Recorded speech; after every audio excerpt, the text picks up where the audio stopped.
अरे यार बिंतो को डांस सिखाओ तो तू डांस ना एक्सरसाइज करा था, पीछे वाला हाथ सिर में रख के आ। कल से ही डांस वाला ड्रेस पहन के आ, नहीं तो है नाम काट दिन जा डांस से बता देते हमरे बगल में जो खड़ा होके चपका था तू। मैम हम आपसे दूर खड़े हैं, आप ही हमारे पास सटी आ रही हो। देख लो कितना पास सट के आ गई हो, सट जाओगी क्या? ठीक है मैम, कल से मैं ड्रेस पहन के आऊँगा। और ये बताइए कि कमर का हिप हॉप कैसे निकालें?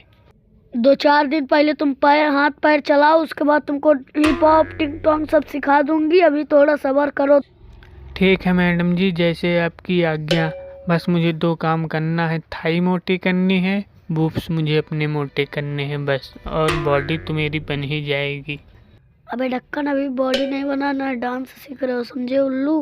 अभी बॉडी नहीं बनाना है, ढक्कन होगा तुम एकदम मैं आंख लगाओ कि बटन डांस कर रहे हो। सॉरी, गलती हो गई मैम। ठीक है दोस्तों, वीडियो पसंद आए तो प्लीज़ सब्सक्राइब